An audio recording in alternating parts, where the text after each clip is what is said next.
आज जानेंगे 8 क्लास का चैप्टर 3 फसल उत्पादन एवं प्रबंधन। फसल उत्पादन से यहाँ समझेंगे कि किस प्रकार हम फसलों को लगाएं जिससे ज़्यादा उत्पादन हो, और इसका हम प्रबंधन किस प्रकार करेंगे इसके बारे में जानकारी आज जानेंगे। तो कह रहा है फसल उत्पादन के लिए क्रियाकलाप हम कुछ अपनाएंगे कि किस प्रकार हम फसल का उत्पादन करें ताकि अधिक से अधिक उपज हो। पहला है मिट्टी तैयार करना। मिट्टी तैयार किस प्रकार होती है? तो मिट्टी में कुदाल या फावड़े या ट्रैक्टर या बैल द्वारा जो जोतने का कार्य होता है इसी को बोलते हैं मिट्टी तैयार करना। अर्थात बड़े बड़े मिट्टी के आकार को छोटे छोटे टुकड़ों में बांटना ही कहलाता है मिट्टी तैयार करना। इससे क्या होता है, इसमें जो अवांछनीय पौधे उगाते हैं उसको भी नष्ट किया जाता है। तो इस प्रकार हम मिट्टी को तैयार करते हैं। बीजों का चयन। बीजों का चयन सबसे इम्पोर्टेंट माना जाता है, क्योंकि अच्छे बीज होंगे तभी तो अच्छे उत्पादन होगा। यदि बीज की गुणवत्ता कम होगी तो उत्पादन भी कम होगा। तो हम यहाँ पर बीज को अलग अलग विधि से चयन करते हैं। कुछ बीजों का चयन जल में देकर करते हैं, कुछ बीजों को फटक कर करते हैं, कुछ बीजों को और अलग अलग माध्यम से हम उसका जांच करते हैं कि कौन सा बीज इसमें सही है।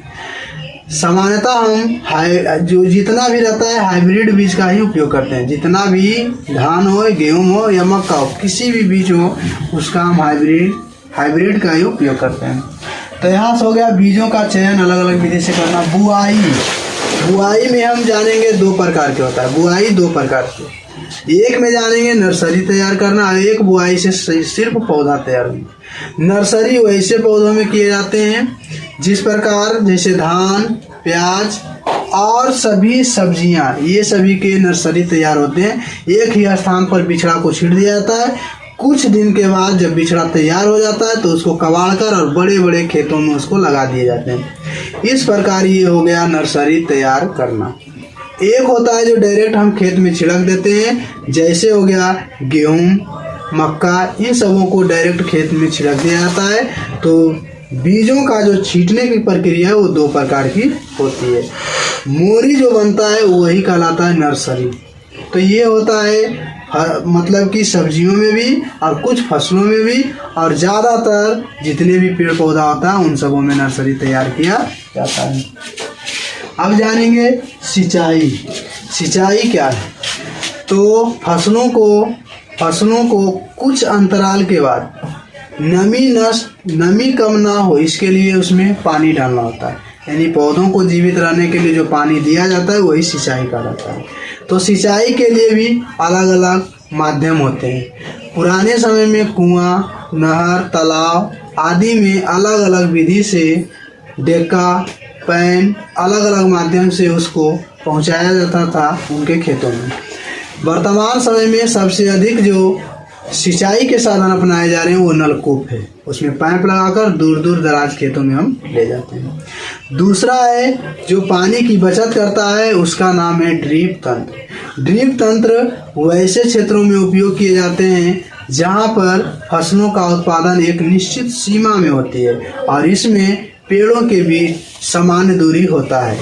इसमें पाइप में समान दूरी पर छिद्र होते हैं और बहुत कम पानी पौधों के लिए ज़रूरत के होते हैं और उतना ही पानी सिर्फ पौधों को जड़ तक दिया जाता है। इसमें पूरे जो हमारा भूभाग होता है अर्थात खेत होता है उसमें पानी को भरा नहीं जाता है, क्योंकि पानी भरना एक बर्बादी होता है, जबकि ड्रिप तंत्र से पानी को हम अधिक से अधिक मात्रा में बचा सकते हैं। तो सबसे अच्छा सिंचाई का जो यंत्र है वो ड्रिप तंत्र माना जाता है। इसके बाद जानेंगे निकौनी या निराई। निकौनी या निराई क्या है? तो हमारे फसलों में कुछ ऐसे पौधे साथ में उगाते हैं जो हमारे फसलों के लिए हानिकारक होते हैं। जो हम अपने फसलों के लिए खाद और जो भी कंपोस्ट का यूज करते हैं कि उससे हमारा फसल बढ़े, उन सभी अवशोषक पदार्थ के द्वारा ही, यानी कि जो अवशिष्ट पौधे होते हैं वही अवशोषित कर लेते हैं और जो हमारे पौधा होते हैं उनसे वे आगे बढ़कर हमारे पौधा को हानि पहुंचाते हैं, वो बढ़ने में परेशानी करता है, यानी कि विकास होने में उसकी बाधा करते हैं। इसी को इन अवांछनीय पौधों को खेत से बाहर निकालने की विधि निराई कहलाता है। यहाँ पर निराई के लिए हम अलग अलग साधन का भी प्रयोग करते हैं। यदि मकई का खेत हो तो उसमें हम फावड़े या कुदाल या छोटे छोटे कुदाल रूपी वस्त्रों का मतलब यहाँ पर यंत्रों का प्रयोग करते हैं, अलग अलग यंत्र का प्रयोग करते हैं। यदि ये धान में हो तो वहाँ पर निराई के लिए मतलब कि व्यक्तियों के द्वारा अवशिष्ट पौधों को कबाड़ कर सीधे हटा दिया जाता है।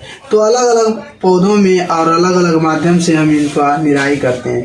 निराई का मतलब हो गया अवांछनीय पदार्थों को अच्छे फसलों से हटाना, यही हो गया निराई।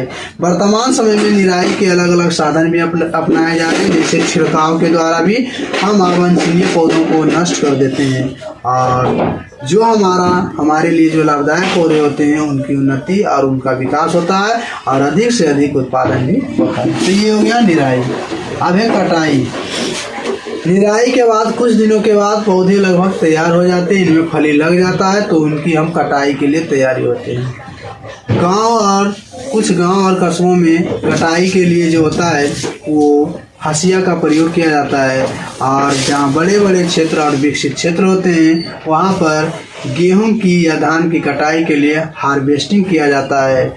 इससे बिचड़ा को भूमि पर ही छोड़ दिया जाता है। बिचड़ा का उपयोग चारा के रूप में किया जाता है और इसमें जो अनाज होता है इन्हें फैक्स और गोदामों में दे दिए जाते हैं।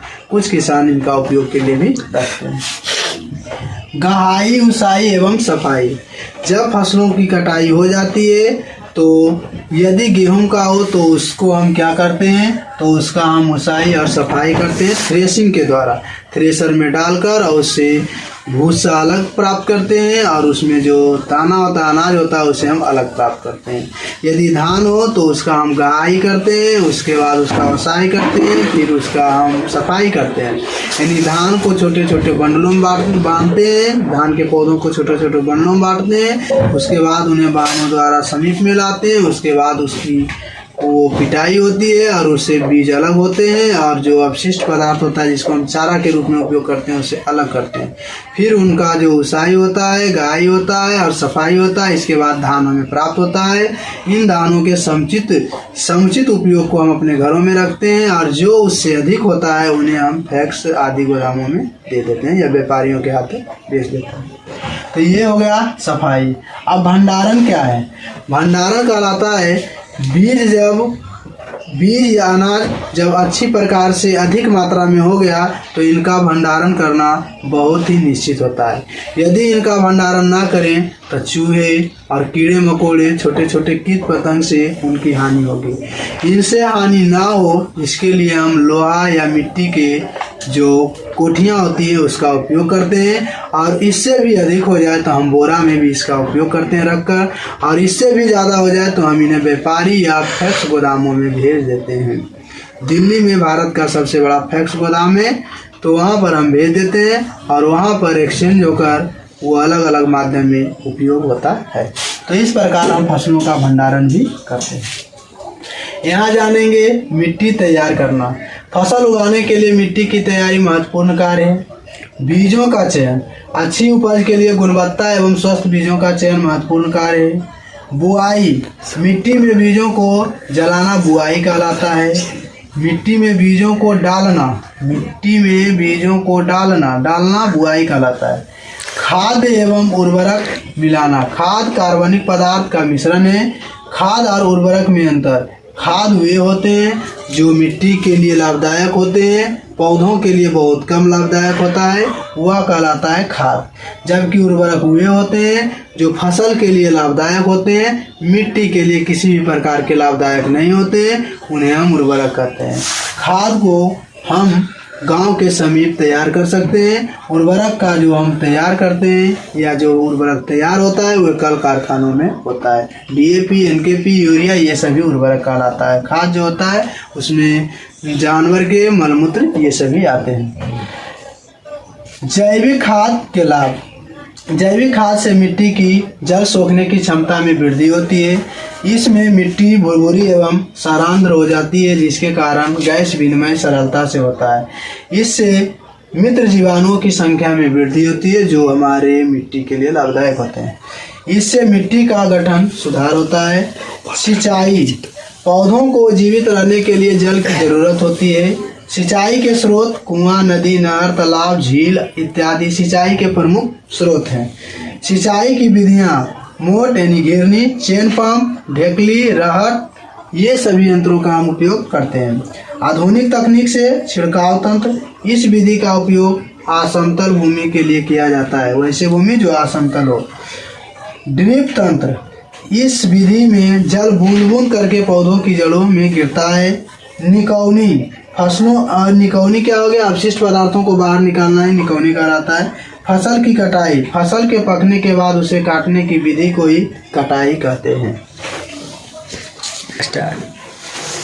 कटाई पर अलग अलग राज्यों में, भारत के अलग अलग राज्यों में कटाई पर्व अलग अलग से मनाए जाते हैं। जैसे पंजाब में बैसाखी, बिहार में मनाया जाता है मकर संक्रांति, और तमिलनाडु में मनाया जाता है पोंगल, और असम में मनाया जाता है बिहू।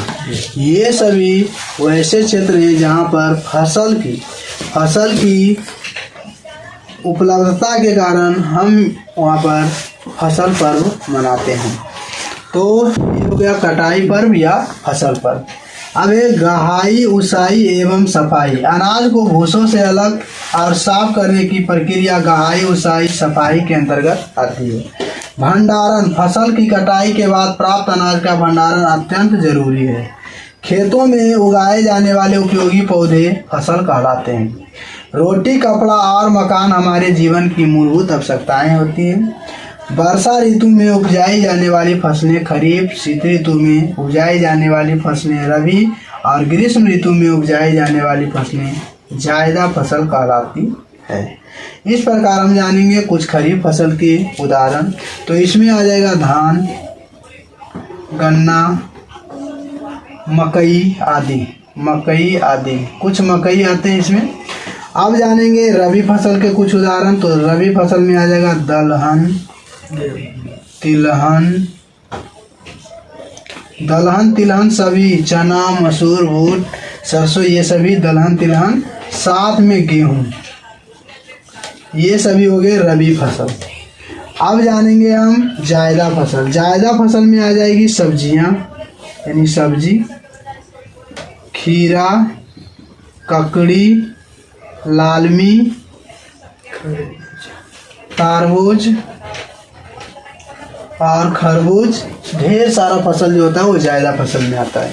हम फिर से जानेंगे खरीफ फसल किसे कहते हैं। वे फसलें जो जून जुलाई में लगाई जाती है और अक्टूबर नवंबर में काट ली जाती हैं, उसे हम बोलते हैं खरीफ फसल। वे फसलें जो अक्टूबर नवंबर में लगाई जाती हैं और मार्च अप्रैल में काट ली जाती हैं, वो कहलाती हैं रबी फसल। वे फसल जो मार्च अप्रैल में लगाई जाती हैं और जून जुलाई में काट ली जाती है, उसे कहा जाता है जायदा फसल। इस प्रकार हम चैप्टर 3 को आसानी भाषा में समझ सकते हैं।